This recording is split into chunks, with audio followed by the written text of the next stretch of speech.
you know, a lot of people message me, say they don't want to go to school, right? They don't want to pay the tuition, and also maybe their age is a factor. They don't want to go back to school. I wouldn't want to go back to school at this age, and I'm not very old. so I get it. But a lot of people misunderstand, or maybe they just have lack of information as to what it takes to just come to Canada and just work. Right? So a lot of people just want to come and work. Thinking you're just gonna get a work permit, and it's not that straightforward. It's not that simple. So yeah, we'll touch a little bit on that. Yes.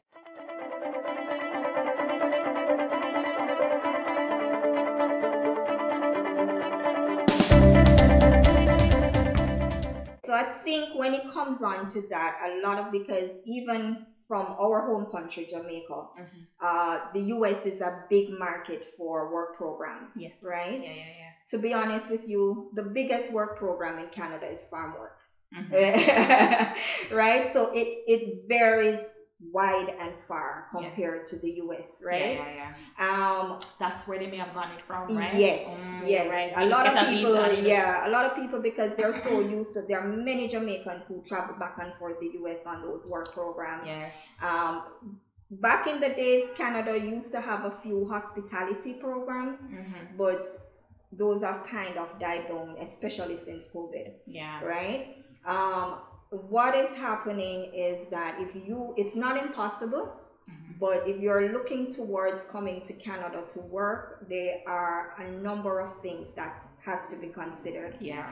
So getting a job offer in Canada, by Canadian standards, it's a job offer supported by what is called a LMIA, which is a labor market impact assessment, right? What that is, it's the employer seeking permission from the Canadian government that they aren't able to find a Canadian citizen nor a permanent resident to fill that occupation.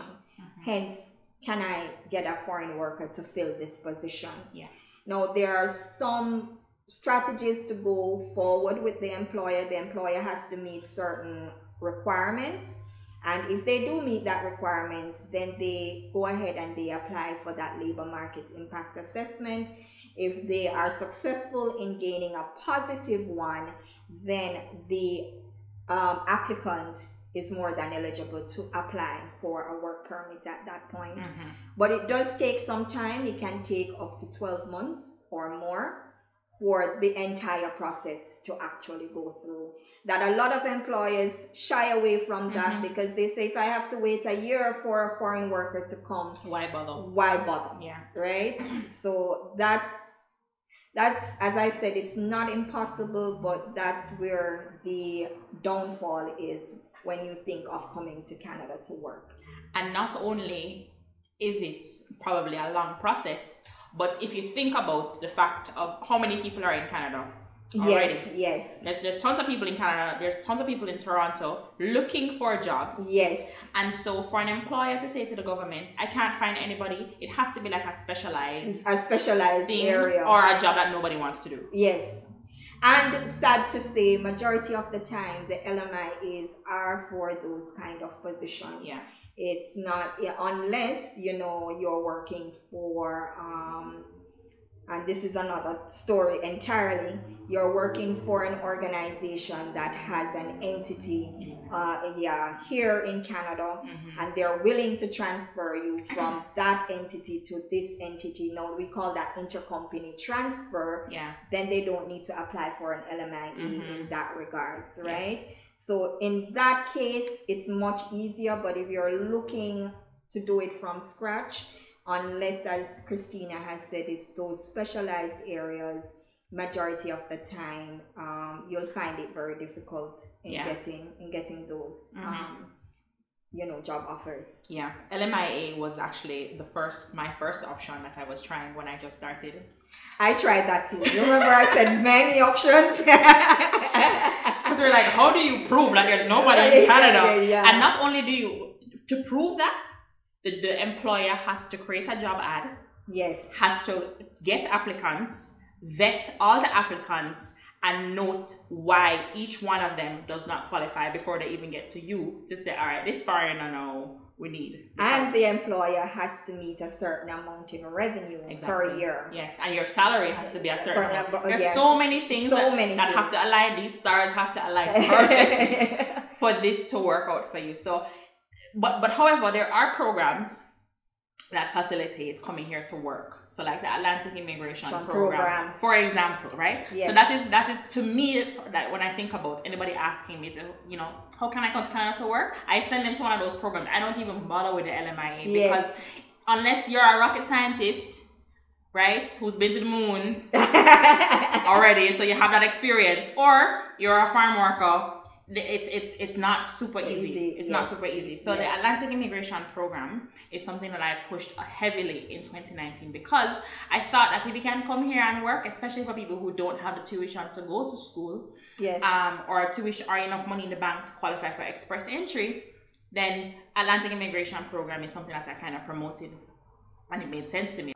Minerva's assistant's mom went through the Atlantic Immigration Program. Minerva assisted her with the process, guided her through the process, and she did it. So it's legit. It works. It works. Yes, I knew it worked, right? I was never able to tangibly say, here's somebody. Yes. So it works. So, I mean, that's probably a whole other episode, but there are other programs like the Atlantic Immigration Program. Yes. There is a rural and northern. I don't know if it's still a pilot. Is it still a pilot? Yes. Some of them are still a pilot program, but the Atlantic program is no longer a pilot. It's a permanent program. It's a permanent program. Right. And New Brunswick itself has its own immigration program now that I think they're targeting fishery and construction and those occupations.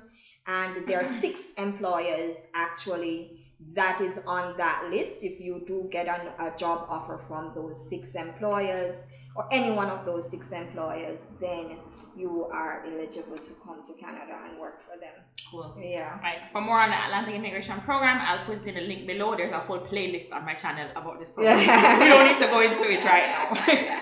Right? All right. Perfect. So that is if you want to come and study, which is the most sure route. And also the good thing about the study is that for people who are really desirous in working, you have the option to work while you're studying. So that grants you a work permit instantly as you get the study permit. What is happening is that the Canadian government no longer issues you a work permit with the study permit. They say it's waste of resources. And so what they do, once you get the study permit, it has on the study permit that you are eligible to work. And then you apply for your social insurance number. That is what it will enable you to go ahead and look for jobs. So they're consistently and continuously improving the system. Because when I came, you had to wait, I think 6 months before you could get a work permit. And it was on campus. Yes. By that time you could work off campus. Right. You could work off campus, but you had to apply for another thing. So you could work on campus without applying for the work permit. But if you want to work off campus, you have to apply for another thing. Yes. And then school is going to be done in 2 months. It has evolved. Yeah, it has evolved greatly and to your benefits, right? So if you're thinking of coming here, if you're wondering if it's the right place to go, when you come here, it's not a life sentence, right? You come here, you do your time, you get the exposure, get the experience. Then you can meet everybody in the world in Canada. Yes. And just to add, I do not know this person personally, but I met them through another colleague of mine. But while she was here at school and she was working part-time, that company gave her a full-time position and sponsored her before she finished her studies. So another immigration opportunity arose right there. So I usually say that to my clients, maybe this is the route you're taking. but be open. Yeah. There are so many options in Canada once you're here, but they'll never be available to you on the outside of Canada. But once you're here, there are many opportunities that can happen for you. Yes. Yes, and it's continuously expanding and improving for your benefits. Yes. Okay, cool. Anyway, we will be doing this on a monthly basis. However, it will be club. Yes. Yes. So it will be on the inside of Canadian Dreamers Club. So a number of us have come together as professionals. So you have a career coach, you have an immigration consultant, you have the educational consultant, and you have me, the Canadian immigrant, who tells you it all.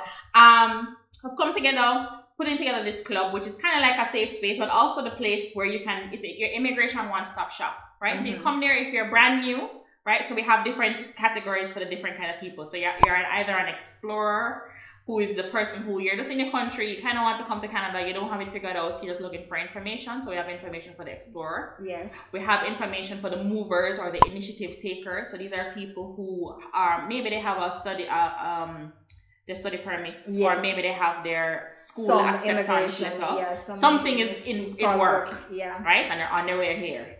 And then we have the Canadian immigrant, who is now somebody who is landed. They are either in school or they're landed as permanent residents, who still need guidance, right? Because when you go to school, then what are you going to do? See? That's where you come to us. We'll tell you, right? So that is the Canadian immigrant, and then we kind of have the settled Canadian, right? So that is the person who now is probably a permanent resident. Now you don't really worry about immigration after that anymore. Now you want to get your citizenship, but it's not a big deal in terms of it's a big deal. Super easy after that. Easy. Yeah. Super smooth sailing. The easiest application I've done is a citizenship application. Yes. Very. Right. So you don't worry about whether you can get kicked out or you have to go home after you get permanent residence. We do that as well. We do citizenship applications, and we have had successful stories with citizenship applications. And she's studying for her exam right so she can tell you all that, right? So perfect. So that the club is for everybody, all four categories of people, providing one, the immigration information, two, settlement information, and three, once you're here and beyond, tuning up your resume for Canada, right? Because we're from different countries, and what we want to do is to bring it up to the Canadian standard, or bring it to the Canadian standard, so that when employers are looking at it, they know that, okay, fine, you're within the Canadian system, right? How to present yourself at interviews, the kind of jobs you need to be looking for. So all of that's going to be happening inside the club. So more information is going to come out on that in the coming weeks as we continue to fine tune. We're going to have like a soft launch next week, Friday. And then we're going to have like the launch in September at our 4-day summit. Right. It's like we can't take it back. No, it's out there. It's out there. No taking it back. We are having a 4-day free online immigration summit for all those personas: the explorer, the mover, the Canadian immigrant, and the Canadian settled Canadian and beyond. Right, and we're going to be giving you the information that you need, the access to resources, where to find things, and to reignite a dream. If it is in you and it kind of died down because you got rejected. I've met a couple people when we were in Jamaica who said the thing got rejected and I never even bother. My first thing was rejected, and I'm a citizen today. I never stopped. I never let that stop me. Right, don't let it stop you. So if you need a spark to reignite your Canadian dream, come to the summit. You'll get more information on that. It's going to be free. It's going to be online, and it's going to be 4 days. But you get a 24-hour recording, and then join the club and continue to, be part of the fun. Yeah, just like that. Yeah. All right, so that's a wrap. I think we covered a lot today. Most things. To summarize, we are going to be having a live inside the club on the last Friday of every month, which is going to be a Q&A session. Yes. We will probably come in with a topic of the sort to talk about, and then we're going to do a Q&A, so you can ask the questions that you need to ask, the burning questions. I know somebody right now who is like, I'm going to be finished school and I don't really know what's going to happen. Oh, okay. So people like that, join the club, come ask, and you can learn from each other. Even if you don't have a question, you can learn from somebody else's question. You can learn from the answer to somebody else's question. So thank you so much. This was fun. My day You know, I jumped on the train. Welcome. Yeah, I appreciate the time that you and Trabuco have taken to kind of facilitate this. I look forward to future ones. This was fun. Of course. Right? You can see, we want to make sure that you get... This is the office of Dreams World Travel, Magdalene Immigration, and 1978 Young Street out there. Young Street. very, very popular street, Young Street out there. Yes. Make sure say them know that's what's happening out there. Outside. We look forward to sharing with you more. Thank you so much for tuning in. Remember to like, share, and subscribe. Tell your friends, join the club, and I will see you in the next video. Bye. Cool.